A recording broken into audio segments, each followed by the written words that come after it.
All right, make sure my mic is not muted here. It's another episode of Back to the Bronze Age. I believe this is episode 15. I am Count Chocula. This is the show where I reminisce and read from some of my favorite comic books that I purchased as a kid.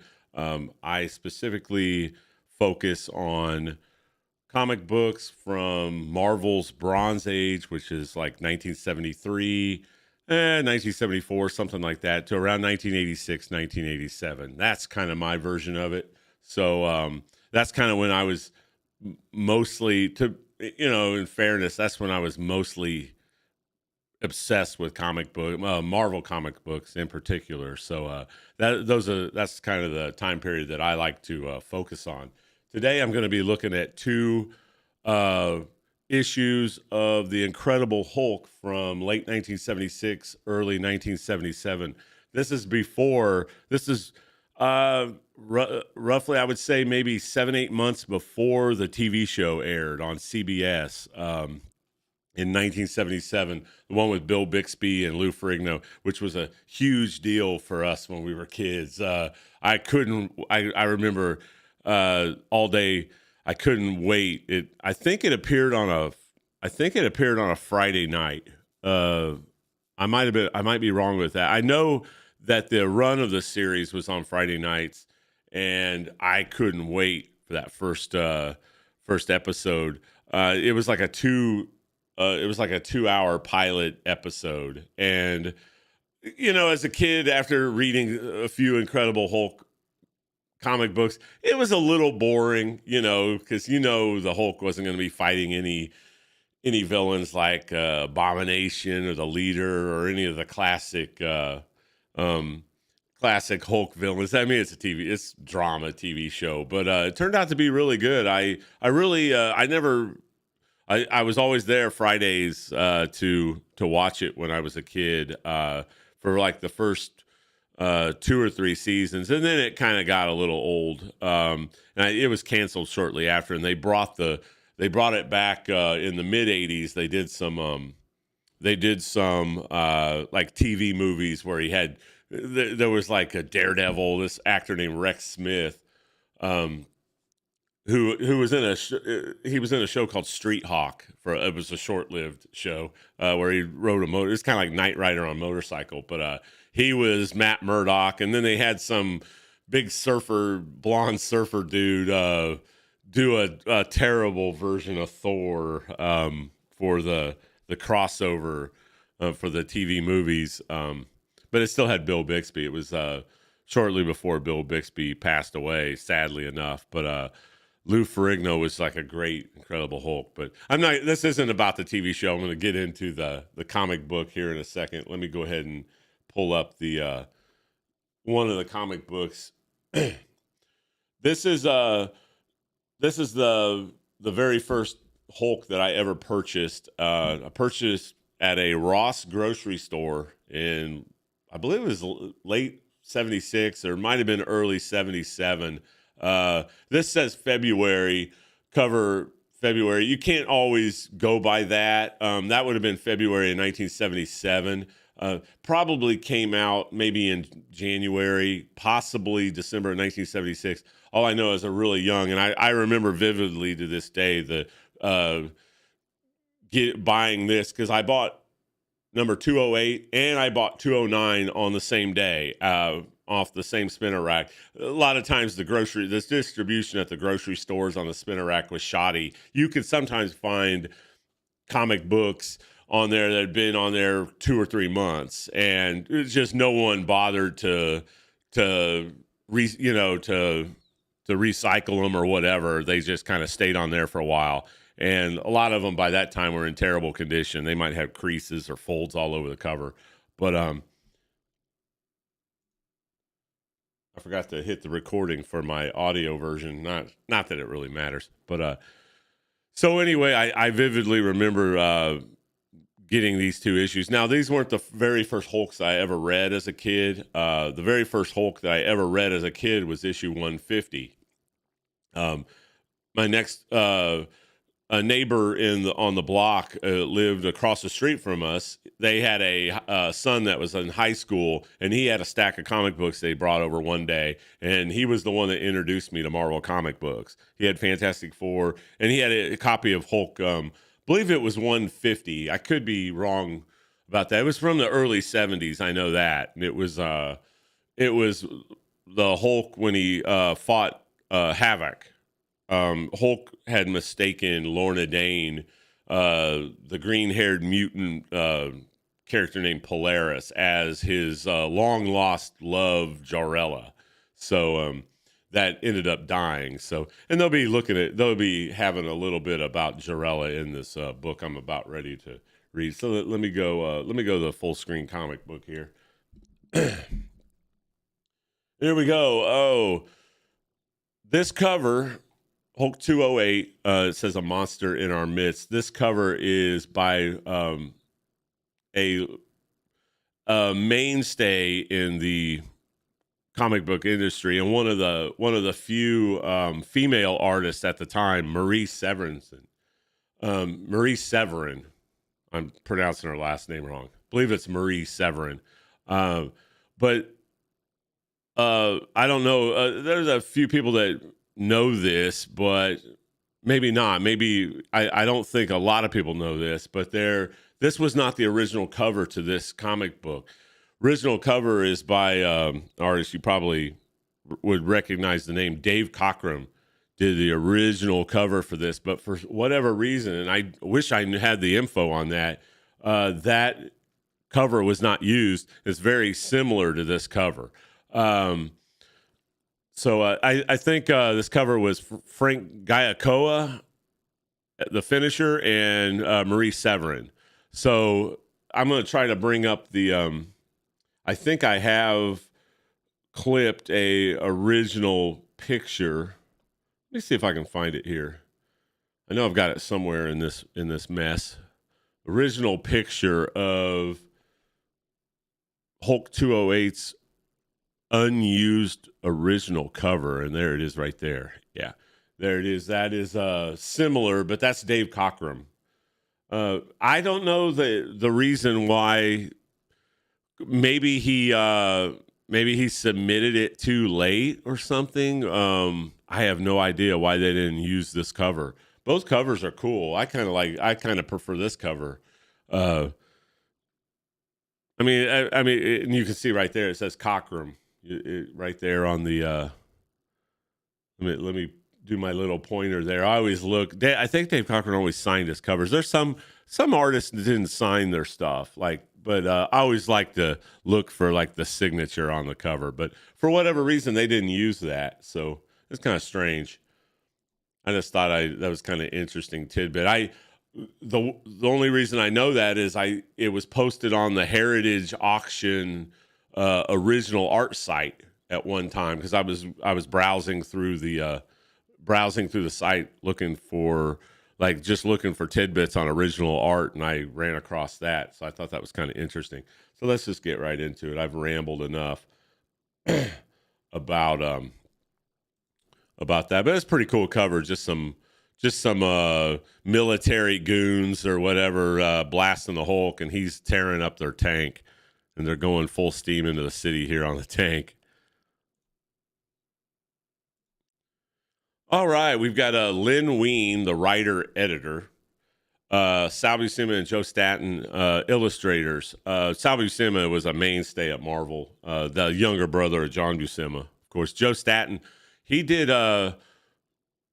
more work at DC. I think he was the co-creator of the Huntress character over in DC in the 80s sometime, but I don't think he did a whole lot of stuff for Marvel.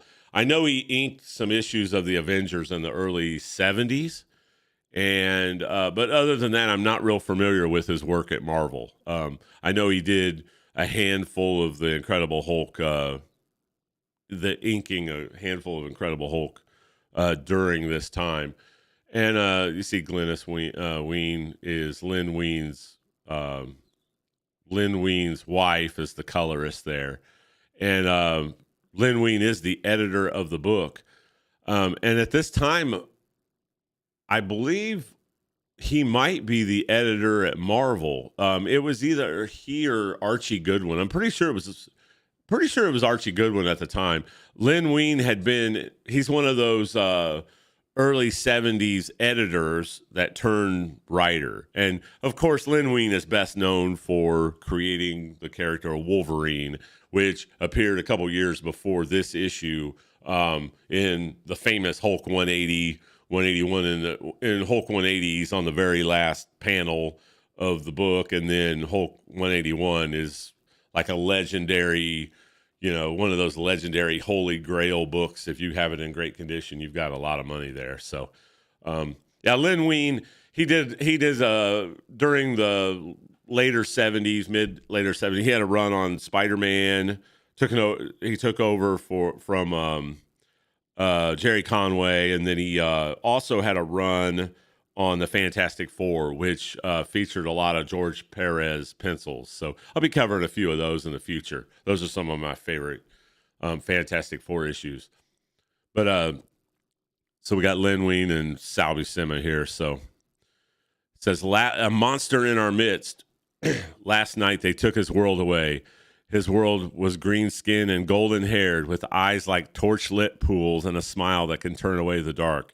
His world was named Jarella. Now, Jarella was his kind of main squeeze, and I believe they were actually married in the comic books for a little while. That was a character from the early 70s, which she was like a warrior girl from like a subatomic world.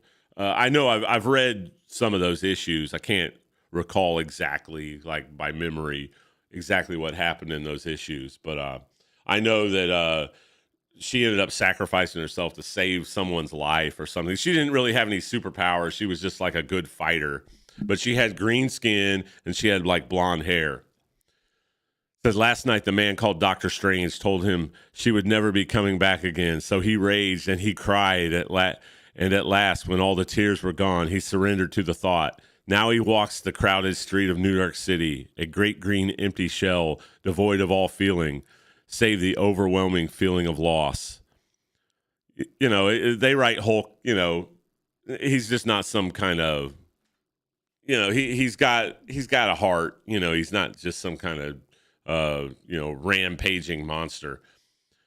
Just stay back, everyone. There's no telling what that monster is liable to do. As he's walking down the street, just ignoring the people on the street. It's Len Wein. Len Wein's writing isn't going to be like some of the other comic books that I've covered, like Roger Stern or Chris Claremont. He's way more lighthearted. He's going to get less into the dramatics. He's a little more, his story's a little more simple and lighthearted. But they're still fun. It's back when comic books were fun. Normally, the man brute would be doing plenty by now, lashing out in savage fury at those who hate and fear him. But instead, I just don't get it. It's as if he doesn't even notice we're all here. And in point of fact, he does not. And there you see a picture of Jarella there. For at the moment, he has far more important things on what passes for his mind. Jarella, why Jarella? Why? But before you start feeling you've accidentally picked up an issue of Soap Opera Digest, let's turn our attention to a certain men's detention center on Manhattan's Lower West Side, where a rather nondescript truck has pulled to stop. Men's detention center here to discharge a most remarkable cargo. Elevate concussion cannon 6.8 degrees and prepare to fire. Cannon elevated as ordered, Elmo. Then what are you waiting for, you jackass? Fire. The explosion's terrible roar is followed by the metallic groan of a circular hatch opening in the bizarre vehicle. And then, man, will you look at the size of that hole? Now, if this grapple gizmo only works half as good, we got it made in the shade. Like I said, Len Wein's writing style on his comic books are much more whimsical, kind of a little more campy. just based on more fun. Just trying to be just more of a simple comic book. I'll tell you, man, this tank the boss bought from the Tinker character a few months back is worth every penny and more. Every time they have a little asterisk there, you know they're going to be referencing something in an issue. The editor's chiming in with a little bit of information for you. It says last seen in Spider-Man 160, right, Lynn? And I believe he was either the editor or the writer then of Spider-Man. I can't remember what issue he took over, but he had a short run in the I believe 76, 77, 78 was Lynn Wein writing the book. May not have been into 78. I can't remember. Will you just quit yapping and hold that cable steady, Rocco? The boss ain't going to like it very much if you drop him on his head. So long, suckers. Hey, Bruno Caper is getting away. These names. Elmo, Rocco, and Bruno Caper. We busted you out, boss, just like you told us to. Right now, let's just get clear of this joint. You can pat yourself on the back later, Rocco. A blasted jailbreak in broad daylight. What's the city coming to? As they're shooting their machine guns here. Better save the philosophical questions until after we recapture Caper, Rayburn. You mean if we capture him, don't you? These high-caliber slugs are bouncing off that armored monstrosity like jelly beans off a rhino's hide. We haven't got a piper's chance of stopping that crate, Sarge, and you know it. The ineffectual whine of the ricocheting bullets could be heard by a certain melancholy man-brute if he were really inclined to listen, which, of course, he is not. I always like the way, I like the way Sal Buscema drew the Hulk. He a lot more cartoony, but I like the way he drew the pants and everything. And he's got some iconic poses for the Hulk as well, as you'll see. And that, as will quickly become obvious, is unfortunate all around. Blazes, it's the Hulk, and he's cutting right across our path. Hit the brakes on this buggy fast. I'm trying, man, but we'll never stop in time. Of course, the Hulk is oblivious. Great panel here. Great panel here by old Sal Buscema. This is like kind of a classic Sal Buscema panel. And what happens is thus inevitable. Holy crud, we hit him. And the Hulk goes flying into a brick wall. Huh? Hulk doesn't understand. 1 minute Hulk is walking down street, and next Hulk is, bah. Hulk should have known puny humans attack Hulk again. Puny humans and giant machine. Come on, let's get out of here. We'd be out of our minds to tangle with that overgrown gorilla. Running will not help you, little men. You cannot escape from Hulk. You pissed him off now. This is a kind of a classic Sal Buscema Hulk leaping pose. Hulk is tired of being hounded wherever Hulk goes. If puny humans, I love it, it's always puny humans. If puny humans are going to attack Hulk for no reason, then puny humans are going to pay for it. Cripes, the fat is really in the fire now. Like it or not, we're going to have to fight.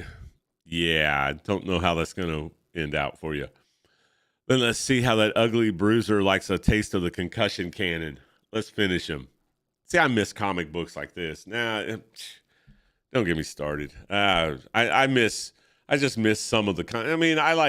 I like the Chris Claremont style, Roger Stern style of comic books as well. A lot more wordy, a lot more in depth. But sometimes I like these lighthearted, action-oriented comics as well. I miss those days. Stupid humans. Hulk cannot be hurt by puny little bombs. Hulk cannot be hurt by anything. But Hulk can hurt you, little men, and Hulk will.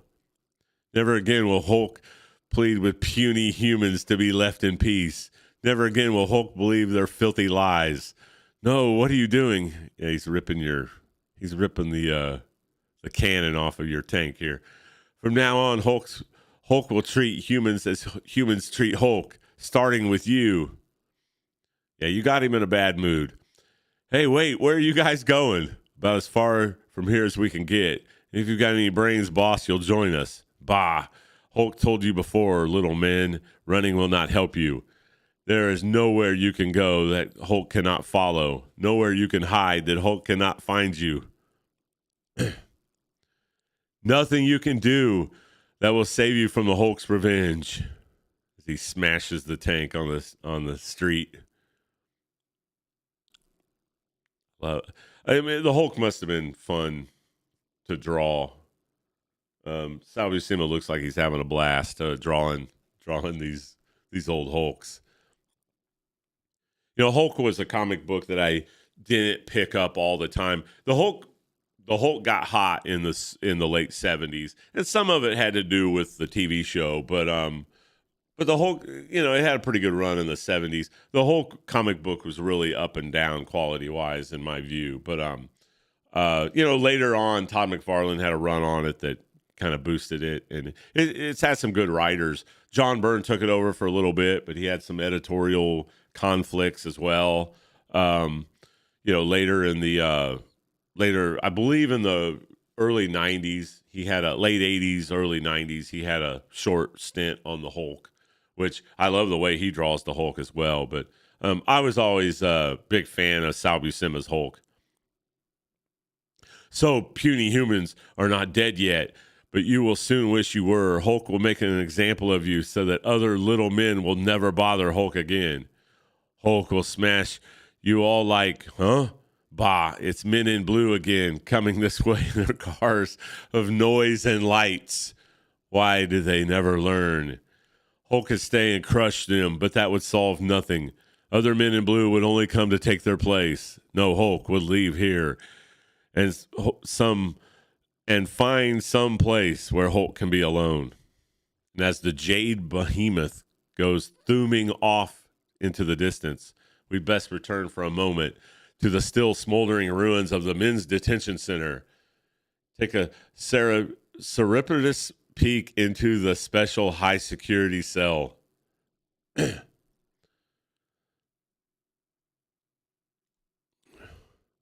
A cell seemingly undamaged by the concussion cannon's devastating assault, save for a single cracked water pipe that spills its contents in a persistent drip across what appears to be merely an oversized cardboard box about the length and breadth of a man. Intriguing, huh? As you can see the dripping of the water onto the cardboard box. What could that be about? But unfortunately, we can't afford to spend any more time on our mysterious box for the nonce, seeing as how the ever incredible star of the book has at last reached his randomly chosen destination. Ali is not much, but at least here Hulk can rest for a while. At least here Hulk can find peace, which is, in its fashion, truly most ironic. For the peace the man brute so desperately craves serves only to slow his pulse rate, calm his nerves, transforming him once more into the one person that Hulk hates most in all the world, Dr. Robert Bruce Banner, now who sleeps on in utter exhaustion. Now, of course, in the TV show, they made him David Bruce Banner, but it's actually Robert Bruce Banner. Bob Banner. I guess they didn't want to go.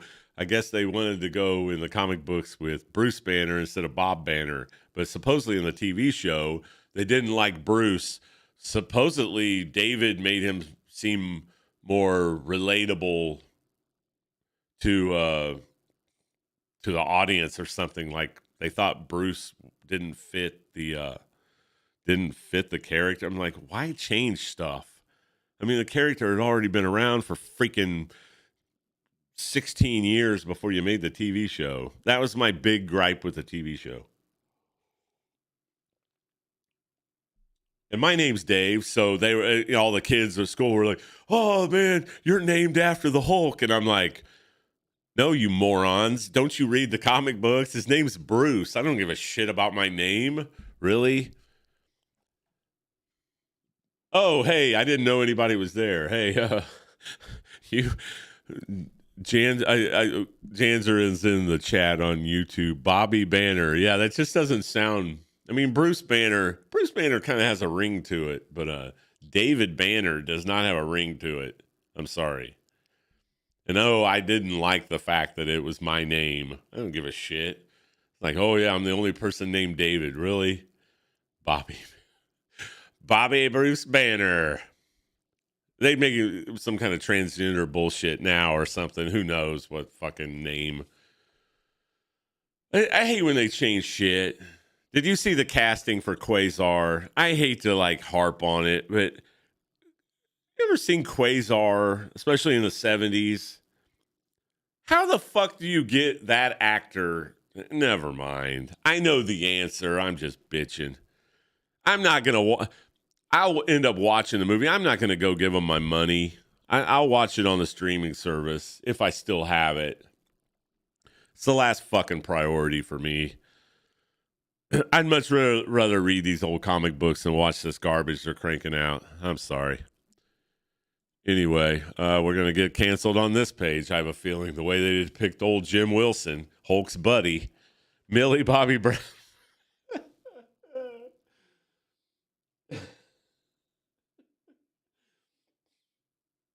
Oh, no. Millie Bobby.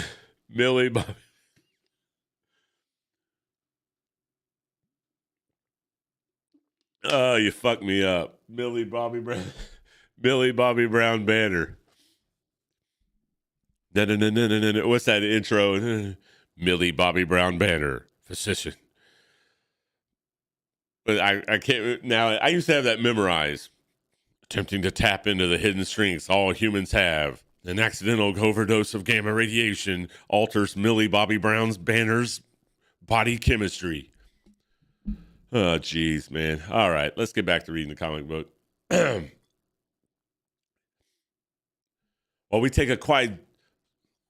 While we take a quick side trip 3,000 miles away to an equally filthy alleyway deep into the Los Angeles ghetto called Watts. They like alleyways. You've been pushing your big nose where it don't belong, turkey.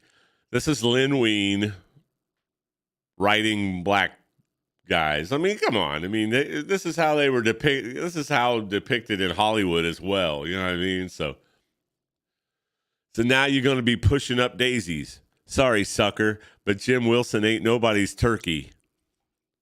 Oh, Jim Wilson's got some fighting ability here.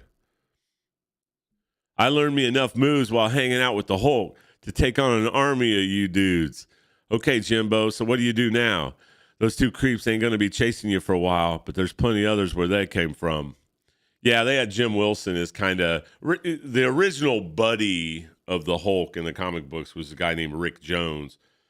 Basically, the whole reason why he became the Hulk in the first place is he saved Rick Jones's ass on the military base, pushed him into the bunker while the gamma bomb went off. So Rick Jones kind of, and then Rick Jones ends up sharing, Rick Jones kind of becomes a superhero in himself because he ends up sharing like the mind of another, I believe it was Marvel for a while. They had that old storyline back in the 70s. That was kind of a short-lived storyline. I'd have to look back. Reread some of those issues where all that was a thing. So old Jim Wilson's on the run. Maybe I should have never gotten involved in this mess, but I owe it to myself to find out, hey, that newspaper headline. For a moment, the young black man peers at the paper, his lips moving in silent determination. Then abruptly he whirls and races off down the street. For the headline, Jim Wilson has found his new direction and a new purpose as well. The LA Times. Hulk runs amok in New York City.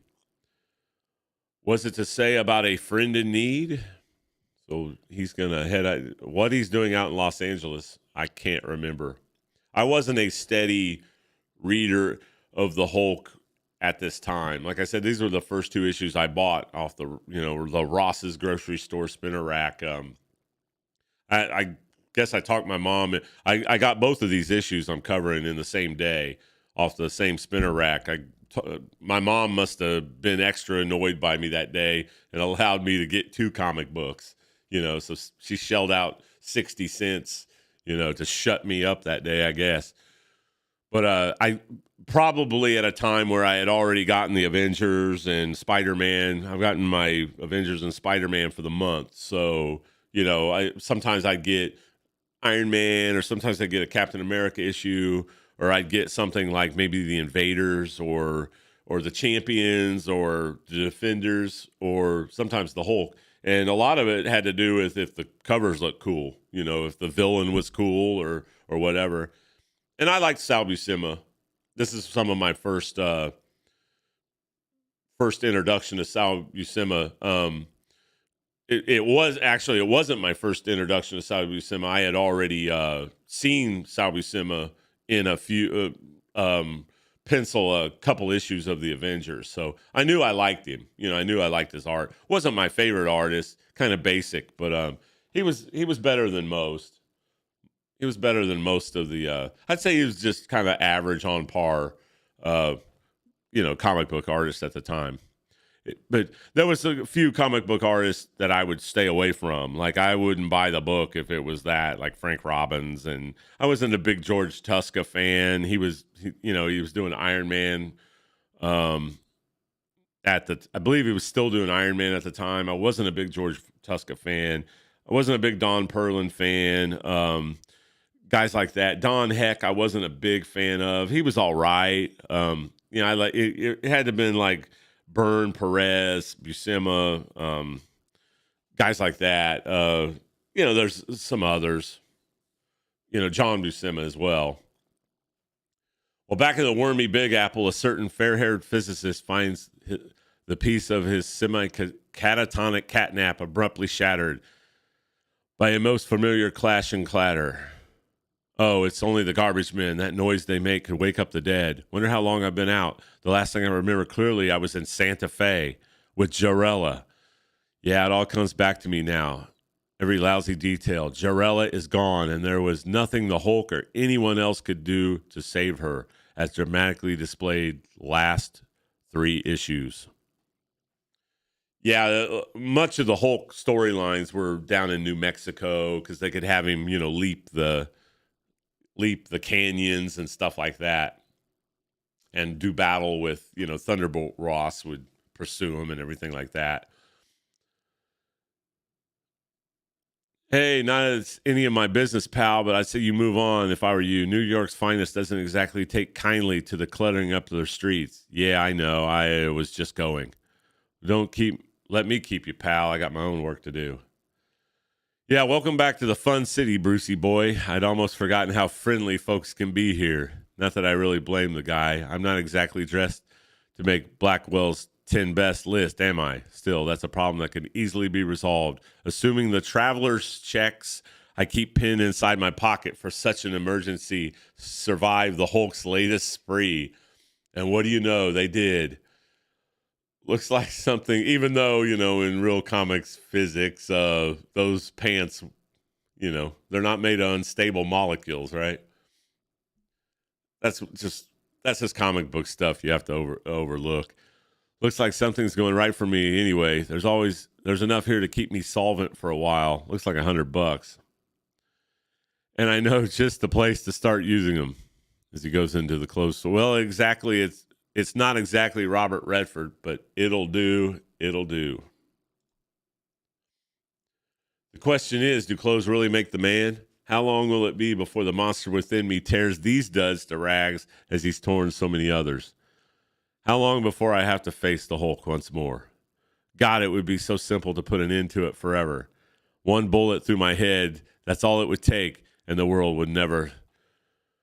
And the Hulk would never stalk the world again. There's one simple little bullet. It says cheap, $17.95 for a gun, and then there's some ammo there. $17.95 for a gun? Gotta remember, this is 1977. No, damn it, that's no solution. Robert Bruce Banner had friends, a life, a future long before this nightmare began, and by God, he can have them again. They're not lost, only misplaced somewhere along the way. And if I work at it, I know I can find them. If I'm going to put my life back together, I'll need a place to stay, a roof over my head. It says rooms to let. And that looks like a good a place as any.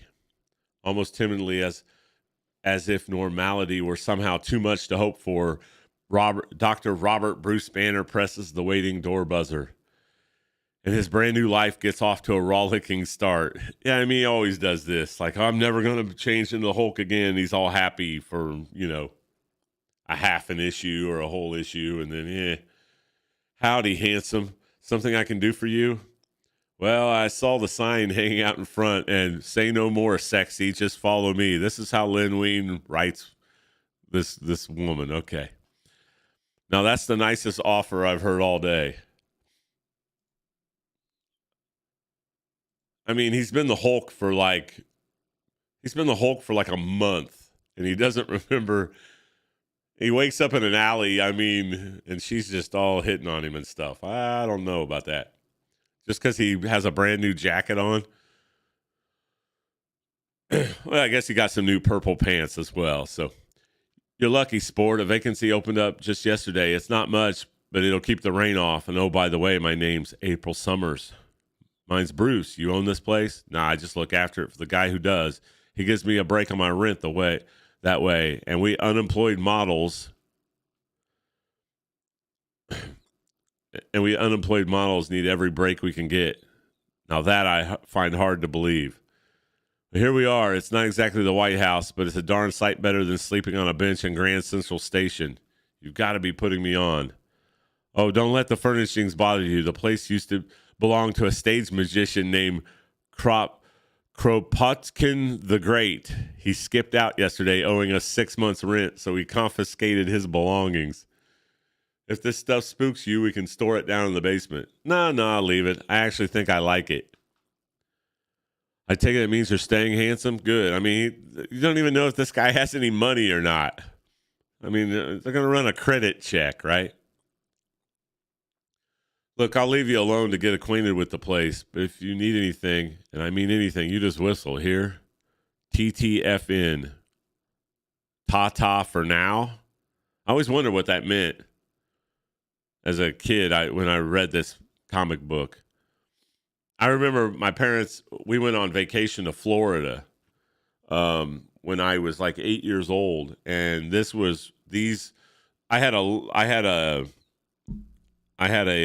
run of the Hulk, maybe like 5 or 6 issues, and this was these two of these issues, or two that I took on vacation. I took a stack of comic books because we drove to Florida. It was like a 16-hour drive, and my dad would drive straight through. We'd stop and eat and stuff like that, but we would drive straight through because we went down to Cape Canaveral, Florida, I remember, and I took a big stack of comic books. And I think I read every comic book on the way there and back like 5 or 6 times. By the time I looked up, we were in Florida. It was awesome. So, yeah, comic books saved me on all the family vacations riding in the back seat of my car. That little lady isn't exactly inhibited, is she? Still, she's certainly a lot more attractive than the view from my window. That lot looks like it was decorated in disaster provincial. And on that note, buddy, welcome to the real world. May your stay here be a long and happy one. And as of this moment, the Hulk is dead. Long live Bruce Banner. Yeah.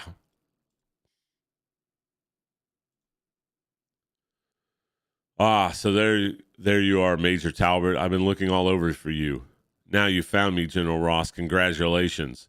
Did it ever dawn on you that maybe you had to look so hard for me because I didn't want to be found? So this is just Thunderbolt Ross. He's got a relationship with what turns out to be the Hulk's new love, Betty Ross, and Glenn Talbot and them are having like relationship problems on and off always. So that's kind of what they're covering here. And this character here with the green hair is, of course, Doc Samson, who just got a partial dose of radiation. He's super strong, but and a lot of times he battled the Hulk in the older issues, but he'd also befriend the Hulk a little bit. Not really befriend. It was kind of like they kind of had on and off again, allyship just a little bit. But the Hulk never really liked Doc Samson. He didn't trust him because he knew he had ties to the military. That's a side. That's kind of a side thing. That this character, this figure right here that he's carrying, turns out to be like another form of the leader, I believe, down the road in the Hulk comic books, if I'm not mistaken. So this is kind of a plot thread that they're starting for there's a couple plot threads that start in these two issues that end up getting come to conclusion like years down the road in the Hulk comic book, like 30 issues later. And as a new mystery begins to brew at Gamma Base, let's bounce back to the men's detention center and look in on the mystery we noted earlier this issue. Like I said, I never bought Hulk every month, but I always tried to read it on the spinner rack every month. So I vaguely remember a lot of the storylines. Now I've gone back and read almost every Hulk issue there is, all the way up until 87. But I had to fill in a lot of the blanks. So I mean, the memory, I can't possibly remember every storyline, but I get bits and pieces in my memory of some of these storylines. Better check on the contents of that cell, and we're back in the detention center that those guys in that concussion cannon tank broke into.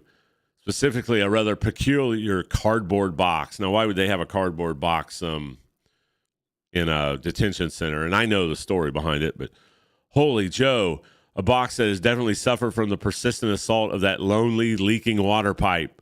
The blasted box is empty. Man, oh man, the warden will have our heads for this. He warned us how dangerous that guy could be. Let's check out his cell. Maybe he's still in there. Now, I'll wait until the page is over. You better believe I'm still here, you mealy-mouthed morons. But I ain't going to be for long. There he is behind the door. But look what's happened to him. What are you mugs staring at? Ain't you never seen the Absorbing Man before? I love this. What a cool, he's one of my all-time favorite. Yeah, he's a campy, corny villain, but one of my all-time favorite Marvel villains. I love the way they draw his head. They every artist was instructed, you got to draw him with a bullet-shaped head. Ain't you never seen the Absorbing Man before? I warned that crummy Thor no rotten cardboard box was going to hold Crusher Creel, and I meant it. Just stay where you are, mister. Don't force us to shoot you. Now, what he's talking about here, I warned that crummy Thor no rotten cardboard box was going to hold it. A couple years before this, in real time, not comic book time, it's probably maybe 6 months in comic book time, but it's like 3 years. 3 years prior, in an early 70s issue of Thor comic book, which Lin Wein was the editor of at the time, I believe. I think it was like 1973 the issue came out, something like that, because I've read it. Thor battle, because I know it was Jerry Conway wrote it and John Buscema, if my memory's right. John Buscema drew it. And it's No. Jerry Conway didn't write that. I cannot remember who wrote it, but it was a Thor issue where he battled a Absorbing Man, and he ends up tricking the Absorbing Man into trying to absorb the power of Mjolnir, but it was a fake Mjolnir. It was like a toy version of Mjolnir. It's kind of a silly concept, but it's kind of a cool issue. I know John Buscema drew it, and Thor had the brilliant idea of when they lock him away, put him in a cardboard box, and when he tries to break out of the cardboard box, he absorbs the properties of the cardboard, and he literally becomes weak as cardboard. So that was Thor's brilliant idea of imprisoning the absorbing man, because there's a big problem with trying to imprison this character, because he just naturally absorbs everything that he touches, including the strength of whatever whoever he touches. Like, he absorbed the power of Mjolnir, by touching Mjolnir, and Thor knew that. So Thor got a replica of Mjolnir, and he touched it, and he became weak because it was made of some kind of cheap ass material. So it's kind of silly. I can't remember who wrote that issue. God dang it! I know John Buscema drew it. Anyway, I won't get hung up on it. That's why he says, "I warned that crummy Thor." So that was the last appearance in Marvel Comics of the Absorbing Man. Was in that Thor issue. I think it was Thor 234 or 236. Can't remember. It was in the 230s of Thor. I know that. I think it was 1974, 1973. Can't remember. Awesome Sal Buscema. Iconic Sal Buscema panel here. You see this a lot from Sal Buscema of the wild swinging arc of the fist or whatever weapon, and then you see people flying. You punks have got to be kidding. How do you figure to shoot a guy who's made out of solid steel? There you go. As good as new. You'd never know a cannon had blown a big hole in that wall. Face it, Morris K. Goldstein. Probably made in China, Mjolnir. I believe it was. No, Japan. That's weird that you say that, because it was a Japanese toy replica of Mjolnir in that issue. I ought to bring up that issue if my memory's right. That has been a long time ago since I've read that one. But I remember it's kind of silly plot, gimmick at the end. The way to beat the Absorbing Man is to have him thinking he's absorbing the power of Mjolnir. Made in Mexico. Yeah, it is really cheap. Oh, sorry, I shouldn't say that. But from my experiences, never mind, with Mexico. But that's the little backstory of why he was imprisoned in a cardboard box, because Thor thought it was some brilliant idea. Like, hey, I know what we'll do. We'll imprison him in a cardboard box, and then he'll never escape. Yeah. Instead of him being able to absorb steel or concrete, If they were smart, they would put him in a rubber room. They would have put him in a cardboard box in a rubber room, and then he's not going anywhere. Anyway. Get a life. Oh, geez, man.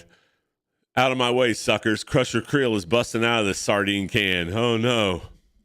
I mean, Thor was never that bright, right? My wall. Look what that maniac did to my brand new wall. Oi, Morris, you should have stayed in the gefilte fish business like your mother wanted you to. Yeah, okay.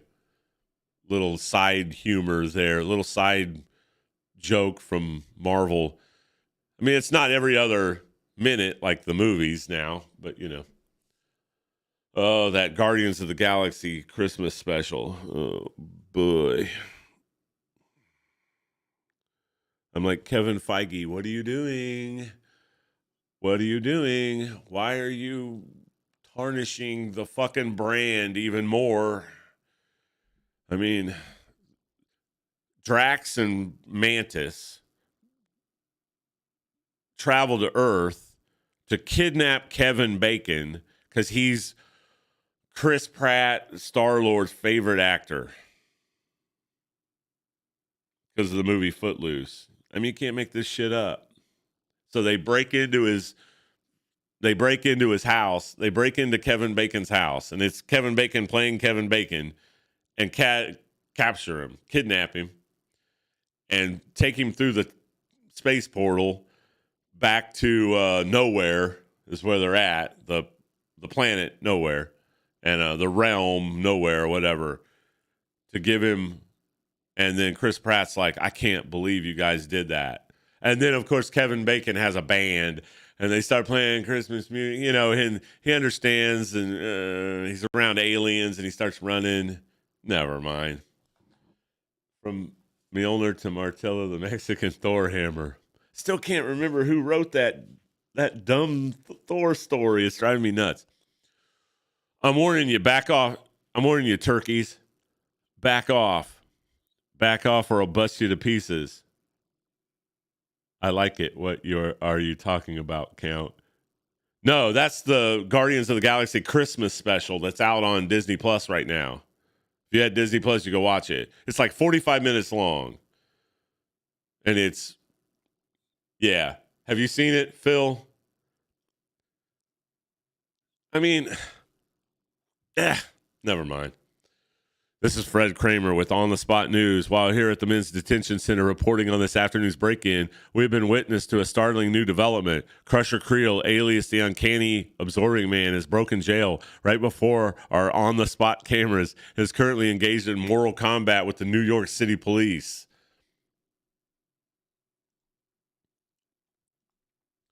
So back, Bruce Banner's walking down the stairs with a big smile on his face. And some of you may recall Crusher Creel was captured recently by the Avenger called Thor, self-proclaimed incarnation of the Norse thunder god. Or you could save yourself the money and time and not watch it. I fell asleep to it a couple nights ago. I had, you know what I mean? A lot of times I'm going to be canceling Disney Plus soon. I'm probably going to wait for Wakanda Forever and then maybe Quantumania. And then I'm probably going to, I might even cancel it before then. I just don't watch it enough. And I've caught up on all the animated I wanted to watch on there. I saw and there was more useless filler content. Thank you. You know, Werewolf by Night was okay. I wasn't super crazy about it. It's not like the direction I wanted to see Werewolf by Night. A comic book I really loved. But it was better than most. But, man, I love the Man-Thing. They did Man-Thing awesome. All right, back to the comic book. Man, it's been so long since I had my own place. I almost don't know how to handle it. It's not your own place. You're renting, and you haven't even given any. Oh, Thor 236. Nice. As detailed in Thor. I said 234. I was close. Lynn Wein, it was the editor. I know that at the time. Might as well go out and get to know the neighborhood. Then, hey, Bruce, come look at this. What is it, April? Starsky picking on Hutch again? Ha, ha, ha. Only wish that all it was, handsome. Look. Holy crow. In some unknown fashion, Creel is able to absorb the strongest properties of anything he touches, thus transforming himself into a living engine of destruction. Well, he was given that power by Loki, Asgardian magic, to destroy Thor. That was how he. Lord, it's been months since he and I clashed, but I'd recognize that bullet head, that arrogant sneer anywhere. The absorbing man is on the loose again. I liked Werewolf by Night way better than all the Marvel series. Yeah, because it dared to be different. No, I liked it. I mean, don't get me wrong. I liked it. It wasn't exactly what I wanted to see in Werewolf by Night, but I liked it. I didn't, I watched it multiple times. So just mostly because of Man-Thing. And this time he may bring the entire city to his knees. Way back in Hulk 125. Hulk 125, that's probably 1969. I'm glad these TV guys are filming this so I can show the whole lousy country what's going to happen to anyone that gets in my way. No, the excitement must be getting to me. My pulse has started racing. I'm breaking out in a sweat. Mustn't change. Not with April here. Mustn't ever change again. Calm down, Banner. Blast it. Keep calm. I love how he's sweating there. While Robert Bruce Banner fights a desperate... I don't know why Lynn Wein keeps saying Robert Bruce. It's just Bruce Banner. We get the idea. Fights a desperate inner battle. A far more obvious battle has suddenly taken a turn for the worst. Okay, man, bring up the heavy artillery. That's a cool panel there of him smashing the police car with his ball and chain. We can't afford to let that monster get away. Careful, Casey. Make certain you've got your shot lined up before you fire. We won't get a second chance at this. Just say when, Sergeant. I'll take him. Yeah, come on, you trigger-happy turkeys. Fire your blasted bazooka at me. I'll absorb the force of the explosion and turn it right back at you. Come on already, I feel strange all of a sudden. What's happening to me? Jumping Judas, he's gone. I don't understand. How could Creel vanish like that with half of New York police force surrounding him? And while you're on the subject, Handsome, where the devil did he go? They just happen to be catching this all live, the beginning of a very long plot thread for the Hulk in the that wouldn't be wrapped up until like late 70s or maybe even like 1980. And you're not only one wondering that, Miss Summers. Where am I? What's going on? And why all of a sudden am I wearing this sissy outfit? We merely garbed you in your attire more befitting your most remarkable abilities, Crusher Creel. Huh? Who are you? We are they who wield power-absorbing man. They who rescued you from your rather untenable situation. Well, if you're expecting thanks, forget it. There ain't nobody that does something for nothing. So what do you creeps figure on getting out of me? You see three mysterious cloaked figures in the background, which turned out to be, they're called They, and you end up seeing their identity revealed like 3 years down the road in Hulk comic books. This was an ongoing thing where in the Marvel Universe, these three were like helping villains out to kind of for their own like personal power agendas here. But they're literally called They who wield the power until their identities are revealed, and then one of them ends up betraying the other two. I'm not going to get into it. I've read the whole storyline. You do not mince words, Crusher Creel. That is good. Thus gaze in the glittering globe suspended before you, and all will swiftly become clear. Behold the monstrous man-brute called the Incredible Hulk. For reasons of your own, we wish to see this creature dead. Of our own, we wish to see this creature dead, and we have chosen you to be the instrument of his demise. You mean you want me to kill that green gorilla? Why didn't you say so in the first place? Fellas, you got yourself a deal. More of the brand new life of Bruce Banner next issue, plus action like you've rarely dreamed possible. All this more in the shocking saga we call Slaughter Above the Streets. Be here. They, them, sounds gender fluid. Turned out not to be the greatest ending of the storyline. They had a huge build-up with these three characters. In the comic book I'm trying to write, I have characters kind of based on these guys a little bit. I kind of based some of my like background characters in the world I'm trying to build are based kind of on these dudes here. I always loved that idea when I was a kid. I was like, who are these guys? Who in the hell are these dudes? Let me bring up the next issue here. Oh, one of my all-time favorite comic book covers, period, in the history of comic books, bar none. This is one of my all-time favorite covers. This is what they need to do. They need to go back to depicting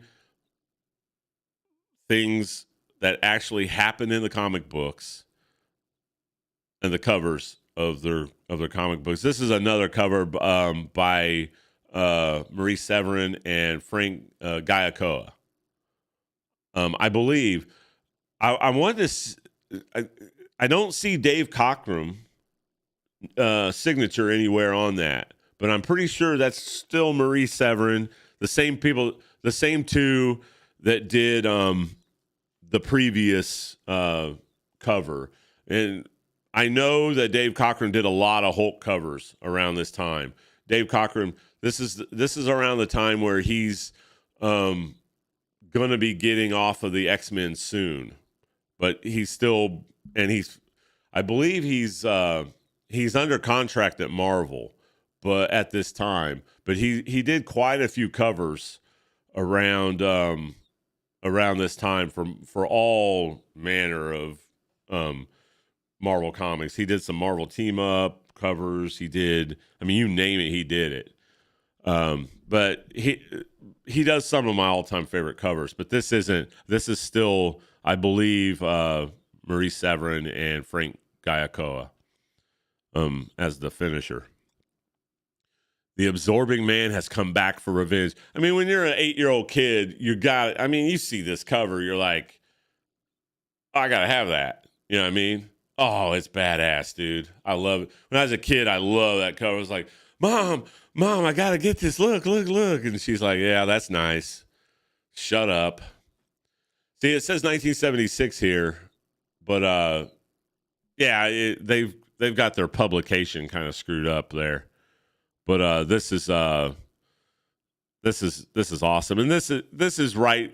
You know, this is 6-7 months before the Hulk TV show, because later on they would have the Hulk Marvel's TV sensation up there.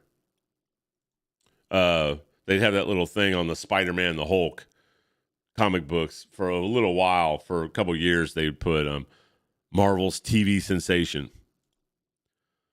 Yeah, that's a badass cover, man. All right, the absorbing man is out for blood. Same creators, Lynn Wein, Sabi Cinema, Joe Staten. The absorbing man is out for blood, and Jade Jaws, I want yours. Jade Jaws. I always liked all the nicknames they had for the Hulk. I believe God, what was the name of the mail page? Jade Jaws, I can't remember. Maybe they'll have it in here. Yeah, you jokers got yourself a deal, all right. I'll waste that big green goon for you. I just wish I knew what you was getting out of it. Our reasons are our own, Crusher Creel. Suffice it to say, you're not the first such being we have dealt with. Here we got Marvel team up number 15, Lynn Wein, with Ghost Rider and Spider-Man. One of Ghost Rider's early main villains called the Orb. We are the one who supplied the hypnotic helmet and laser pistol used by the uncanny Orb to combat the Ghost Rider and the web-slinging Spider-Man. The very first Ghost Rider comic book, not Marvel team up, but the actual solo Ghost Rider comic book, had him fighting the Orb. I thought the Orb was such a cool visual. He's got the big eyeball helmet, and he rides motorcycle like Ghost Rider. Just as we provided the flying arc utilized by Stegron the Dinosaur Man when he battled that self-same Spider-Man and the Black Panther, Marvel Team Up number 20. That's a cool issue as well. He's transported. He's got a flying arc with all sorts of dinosaurs on it that he's going to be invading New York City with. And he touched down in New York City and unleashes all these dinosaurs on the city. And Black Panther and Spider-Man have to stop him.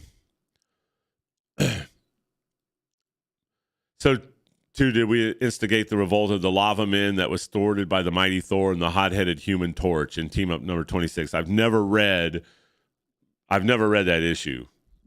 Marvel Team Up 26. I'm going to have to read that sometime. That's one I've never read. Am I supposed to be impressed, chum? All I know for sure is that guys yanked me away from a slugfest with the New York cops and put me in this cockamamie costume all so I could knock off the Hulk for you. That was indeed our bargain. Absorbing man. Of course, if you would prefer to reconsider, we could easily return you to police custody. Last issue. No way, pal. I said we had us a deal, and what I'm going to do this freaking floating globe of yours ain't nothing compared to what I'm planning to do to the Hulk. We see Bruce Banner back here with this flirting with this hoe that's kind of his landlord here. She's like the building manager or whatever, and he's cooking himself up some breakfast. And he's talking about how he's got to get a job. Well, you're certainly in fine spirits today for someone who looked like he was down to his last smile when he rented this place yesterday. And why shouldn't I be in fine spirits? April, the sun is up. My eggs aren't burning. And in a little while, I'm going to looking for a job. Hey, that's great. Doing what? Well, I used to be gee, April, I really don't know. Can't risk revealing too much about my past. Not yet. Not till I'm certain the Hulk is gone forever. If you don't know where to start, handsome, may I recommend the official April Summers Employment Aid. A copy of today's paper, open the Help Wanted ads, and a pen. Just close your eyes and jab the pen into the paper where it lands, where you begin. Good hunting, handsome, and don't forget about those eggs. Oh, no, he's burning his eggs. And we've got a side story here with Glenn Talbot and Betty Ross and how they're having their little relationship dispute. I'm not going to get into all that. That's some Hulk side stories. We have a little montage panel here of Bruce Banner looking for a job, and he's getting, well, sorry, fella, without more background information on you, there's nothing I can do. And he can't let him know who he is, you know. Well, someone has been doing her squats. Oh, I got to see. Are you talking about the blonde? Oh, yeah. Oh, yeah.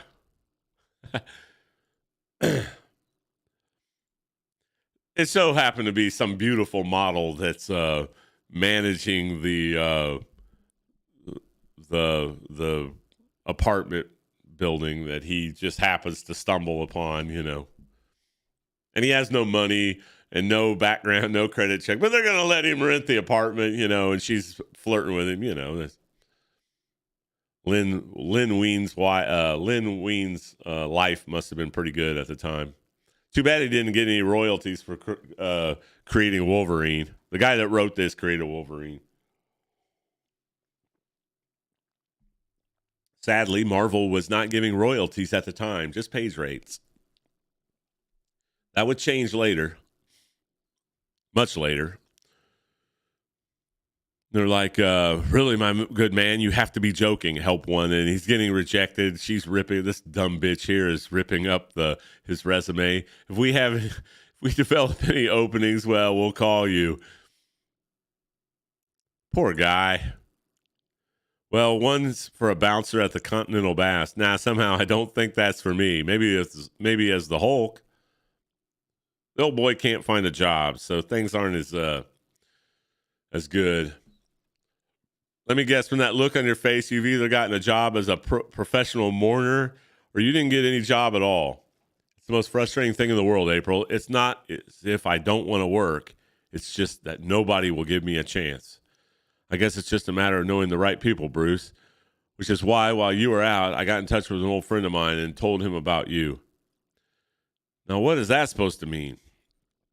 Well, he's not promising anything. April will let him stay rent-free for some of that Gamma D. Yeah. Just turn into the Hulk. That'll impress her. Well, he's not promising anything, mind you, but if you get over to the certain construction site on the west side, you just might find yourself working. I mean, he's a physicist. He doesn't want to work construction. Not in the real world, you know. Maybe he does. I don't know. April, you're an angel. I've read this comic book 100 times. I know everything, of course. This works out, pretty lady. I'm taking you out for the best steak dinner my first week's salary will buy. And you better believe I'll hold you that good looking. I guess she's single. No, yeah, I mean, you know. Boy, I wish I could live in a comic book. Now that is one very special lady. The weird thing is, in the next couple issues, she turns into a total bitch. And I'm not even kidding.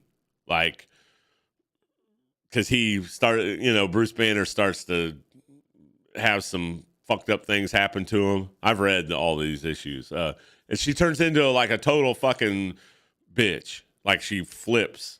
Like she's all nice and flirty and everything. And then just acts like she hates him in the next. It's weird. I don't know. Kind of like a real woman, you know, just flip the script real quick. She's a failed model. She's just putting on lines to see if any winners bite. Yeah, she's a Instagram. She'd be an Instagram. She'd be a model on the gram in today's anyway. That's one special lady. I might even go into the next issue. Just like real life, they start all nice and then all hell breaks loose. I might even look at the next issue just to show you what I'm talking about. Probably not, though. Yep, I'm going to have to get to know Miss April Summers better.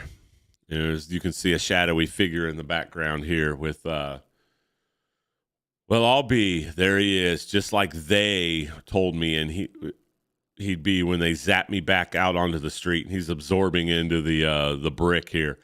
I could finish him now without blinking, but the time ain't right. When I knock off that panty waist big green alter ego, I want the whole blasted world to be watching. And on that rather melodramatic note, he bends up the steel pipe or the metal pipe. I don't know if it's steel, but so they know that Bruce Banner is the Hulk. So here we go. We got Jim Wilson here in the same duds. He left L.A. last issue, and now he's on his way, and he's hitchhiking. He's hitchhiking his way to New York, and he's made his way to Kansas here. And he's hitchhiking. Going far, son? All the way to New York, mister. Well, I'm only going as far as Muskrat Corners, but if that'll help you, you're welcome to hop aboard. Thanks a heap, mister. I've been walking so long, I've worn my feet clear down to the ankles. And I've got me a friend waiting in the Big Apple who really needs my help. Another little side storyline going on with Jim Wilson. There is an issue coming up where the Hulk actually ends up around the farmland and he fights like a messed up villain called the Locust, who has a technology where he can turn like little insects into giant monsters and stuff. Yeah, Lin Wein kind of goes a little campy, in most of it. He's the guy that brought the Spider-Mobile into Spider-Man. I still love Lin Wein's comic books, but he gets a little silly. His storylines get a little silly, a little campy, but sometimes it's nice to have those kind of comic books. Well, back in the aforementioned Big Apple on the busy corner, yet another glass and steel monolith is thrusting toward the sky. We rejoin an achingly hopeful Bruce Banner. So you're April's new boarder, huh? Well, you're sure not much in the muscle department, are you? Just give me a chance, Mr. Gordon. I'm stronger than I look. You better be, fella. Anyone who works on this site pulls his own weight. You understand that? I won't disappoint you, Mr. Gordon. You bet you won't. Well, what are you standing around for, fella? Grab a hard hat and get to work. With pleasure, Mr. Gordon, with pleasure. Well, he doesn't fill out a W-2 or anything. I mean, just there you go. Like industrious ants scurrying about some oversized anthill, the construction workers go about their business. It's hard work, but honest work. A certain ex-physicist loves every minute of it. Man, my arms feel like they're made of lead. It would be so easy for the Hulk to carry 1,000 times this load. But good Lord willing, I'll never see the Hulk again. Of course, there are others on the site who aren't quite as enchanted with their duties. Sheesh, I'm so bored with this job, I'd be tempted to go on unemployment if that didn't mean having to stay home with the wife all day. Frankly, fella, the little woman is the least of your problems at the moment. But don't worry, she'll come to visit you every day at the hospital. And even as the unconscious machine operator topples out of his cab, the crane starts to go berserk. Better if they're not on the books, that's true. A fact that does not go long unnoticed by the crew working high above the street. Hey, what's going on with Bert? He's handling that rig of his like he was as drunk as a stultified skunk. Drunk my mother's mustache. That lunatic is flat out gone bananas. He's swinging that heavy iron I-beam right at us. And I could swear there's somebody riding on it. I wonder who that could be. Makes me they got hurt in unemployment. That's right. Oh, this is a great panel by old Sal Buscema here. Damn, that's cool. Not just somebody's sucker. The name is Crusher Creel, but you can call me the absorbing man. That is an awesome panel. That's some of Sal Buscema's best, in my opinion. Holy smoke, it's that supervillain freak who busted out of the men's detention center yesterday. I saw it on the TV news last night. What in the blazes does he want here? And we saw it right here last issue, right, Lynn? I want him. I want that big green gorilla that shares his body. Come on, creep, change, turn into the Hulk so I can show the whole blamed world which one of us is better. You've made some mistake. I don't know what you're talking about. I'm not the Hulk. I don't even know any Hulk. Please let him believe me. Playing dumb, huh? Okay, sucker, you asked for this. If I can't have the Hulk, to smash into jelly, well, then I'll just have to settle for whatever I can get. Lord, that heavy ball and chain of his missed me by a whisker. What chance do I stand against a man who's made of solid iron? And Buster, that means you. Come on, sucker, don't back away. You can't run from me forever. Sooner or later, I'll catch you, and then you'll tell me where to find that blasted Hulk. Or, no, stay away from me. Stay back. I didn't see the edge behind me, losing my balance. No. And as Robert Bruce Banner plunges helplessly toward his doom. And we've got back here with Doc Samson and General Ross here, the mysterious figure that Doc Samson brought out of the desert. And he's got amnesia; he doesn't know, and it was a kind of an ongoing mystery of who this character turns out being. I know who it turns out being, but it's not anything to part of the absorbing man Crusher Creel storyline here. Fortunately, while we were occupied elsewhere, Robert Bruce Banner has not hit the ground so far above him. But the overwhelming panic induced by his plunge has started his heart pounding, his pulse racing, thus once more triggering the most remarkable transformation ever recorded in the annals of adventuredom. And has that most amazing metamorphosis come in time? Merciful Mother, that poor guy is finished. What do you think? Bah! Metal Man knocked Hulk off roof, tried to kill the Hulk, but Metal Man failed. So much for the new duds. The new duds that old Brucey boy are toast. Now the Hulk is back. But Metal Man failed. I got to disable my stupid Twitter notifications. Stupid pop-up. Anyway, well, what do you know? They was right all along. That skinny twerp really was the Hulk. Hulk knows you, Metal Man. Hulk has fought you before, way back in Hulk 125. That is way back. That is early 70s. Bah, Metal Man is just like puny humans. Hulk hates, actually, late 60s. Metal Man talks too much. And after I've done with you this time, Green Jeans, you ain't never going to fight nobody ever. Right, J. Jaws, you're right. It's time for a little less talk and a lot more action. You know, Gruesome, you ain't half as tough as I remember you. Taking you apart is going to be like picking petals off a daisy. Go ahead and joke, Metal Man, but you will not laugh at Hulk much longer. Nobody can laugh at Hulk and live. And he throws there just happens to be a box of red hot rivets there. Yeah. You haven't learned since last time, have you, J. Jaws? What good does tossing a mess of red hot rivets at me do you when I can absorb that power too? When that Norse lunatic Loki gave me the power of ultimate absorption, he made me a match for anyone, Gruesome. In the now classic Journey into Mystery number 114. That's going way back. How do you figure Journey into Mystery ended up turning into the Thor comic book, by the way. That was the first, Journey into Mystery was the first appearance of Thor. How do you figure to beat a guy who can add your power to his own? Hulk does not know, little man. Oops. But Hulk is going to find out. With Hulk's bare hands, Hulk will smash. And he grabs him and he's burning. You brainless baboon. My skin is almost molten.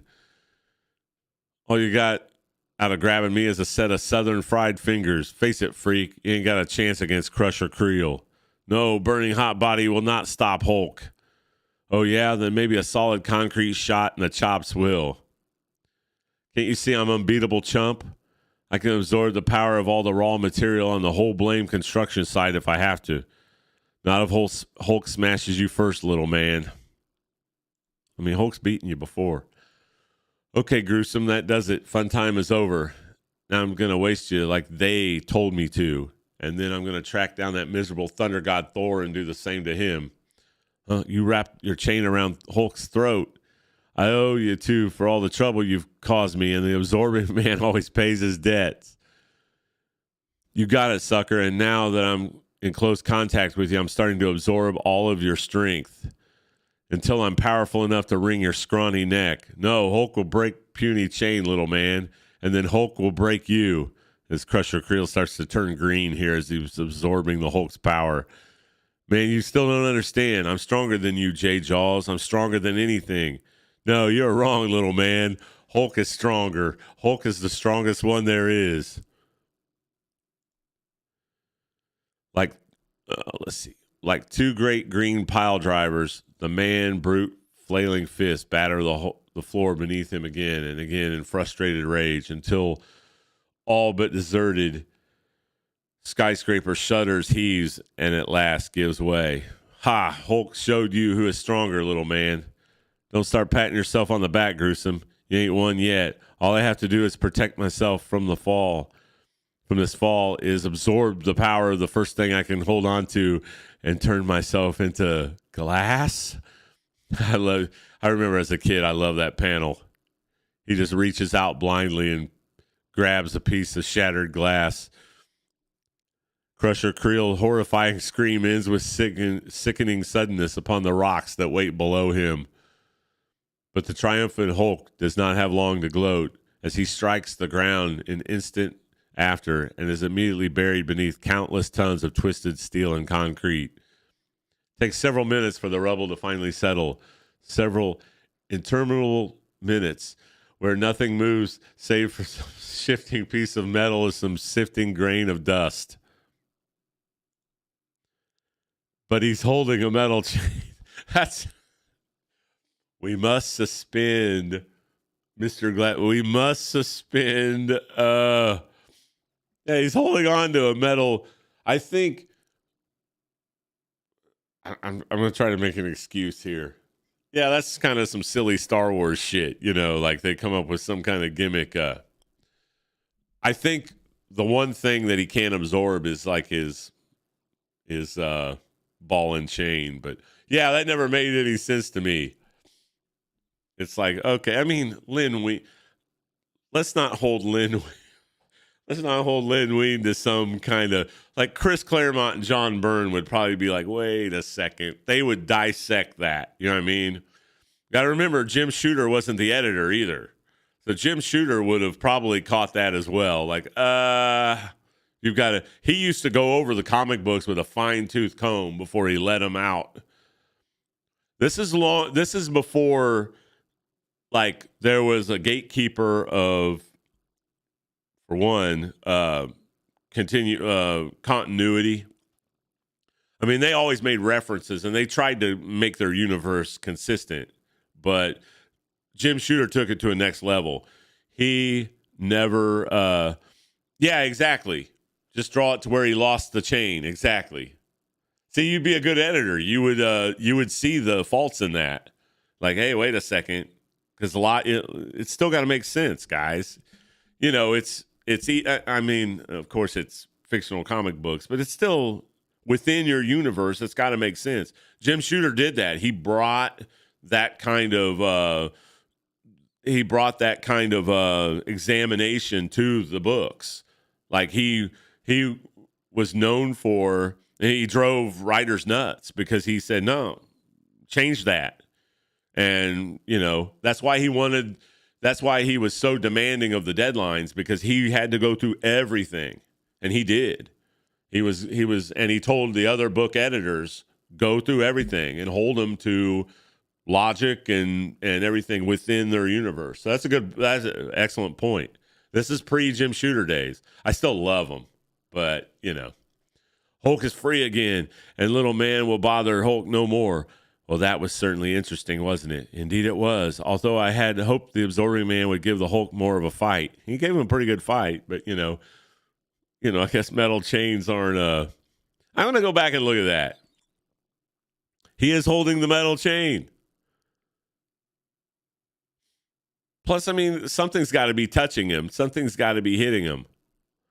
Because the whole thing about the absorbing man is he can't control what he absorbs. Like if he's touching something, he automatically absorbs it. He falls into water, he turns into water. He can't turn off and on the power. Like that's part of his curse, which gives him his great power as well. So, this is why the glass works if he wasn't holding the metal chain. So, because he can't like pick what he turns into. That's a great point. And even the metal chain. Oh, I bet. See, the metal chain turned into glass as well. So the metal chain is part of his body, is what they're trying to say here. Because as you can see, the metal chain turns in. Yeah, his suit material. Yeah, that's true. His metal chain turns as well. So it's part of his power. So it's part of his essence. So he can't absorb the metal chain. It becomes the red hot rivets. It becomes the concrete, the steel, the glass. Okay. So there you go. I'll stick with that. I'll stick with that argument there. Anyway, I agree with you though. I mean, the metal chain should anyway. He should be able to absorb the metal chain. So anyway, you win some, you lose some. There's other times, other chances. Personally, I just can't wait. Yes, won't it be fun? I'm supposed to be enjoying these, not dissecting them. No, I'm just kidding. I like to dissect shit like that. Still giggling, they turn away from their scanner globe, and thus they do not witness. A weary man brute lumbers away from the devastated construction site, and he no longer has any clothes, and seeks temporary shelter in the deserted alleyway. With a heavy sigh, the green Goliath settles down and drifts off into a fitful sleep. Janzer will buy it. Okay, I got it through editor Janzer. Okay, well, I'll buy it. I think that's the deal anyway, so probably something I've forgotten or just never knew about the absorbing man. A dreamless sleep that slows the behemoth's pulse rate, transforming him once more into the frail physicist whose gamma bomb first spawned him. And Dr. Robert Bruce Banner dozes on exhausted. I guess they've just got him falling asleep in alleys. Unaware of the mysterious figure who stands watching him from the shadows. Unaware that he is not at all alone. That mysterious figure turns out to be Dr. Druid. They say it right here. Even though you don't know that's who that is. And they call the Dr. Druid. Everybody's favorite man brute, side by side with the master of the unknown against a menace as old as time. Be here for and call for Dr. Druid. And call the Dr. Druid. I just want to show real quick how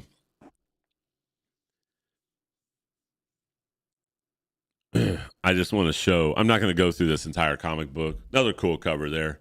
We've got Mahayogi against Dr. Druid with the Hulk in the middle. Ball and chain, which he is wearing at the time of his original transformation, magically also possesses the same properties of transformation as his body, providing he is in contact with it. You're right on the mark. I just seeing the ball and chain as glass just kind of refreshed my memory about that. Not that I knew it, but it just kind of like, oh yeah, because his ball and chain turns into whatever he turns into. That's true. Now, the next time that he would appear, Absorbing Man, would be the next time he would appear would be in the Avengers by David Michelinie and John Byrne, inked by Klaus Janson. And eventually I'm going to go over those two issues. He's in 2 issues of the Avengers in 1979. And they've got Miss Marvel on the team at the time. And the Falcon. The Falcon and Miss Marvel are in the Avengers. They had another lineup change. And they battle the Absorbing Man. It's really cool 2 issues. But John Byrne's art, you can see in those 2 issues, I remember Klaus Janson, the famous inker from the Frank Miller Daredevil days, inks John Byrne. And you can see how much influence he has on John Byrne's finished look of finishing John Byrne's pencils. It looks different than any kind of John Byrne you've ever seen. But it's good, but it's just not he's not my favorite finisher of John Byrne. But that's the next time in Marvel that Absorbing Man would appear. But it's really cool 2 issues. He has a throwdown with the Avengers. Iron Man, Miss Marvel, Falcon, Hawkeye, the Vision, and I believe Scarlet Witch is in that fight as well. It's right before the downfall of the Avengers comic book. It's 1979. I think it's issues like 180, like 187 or 188. I can't remember right off the top of my head. I'd have to look it up.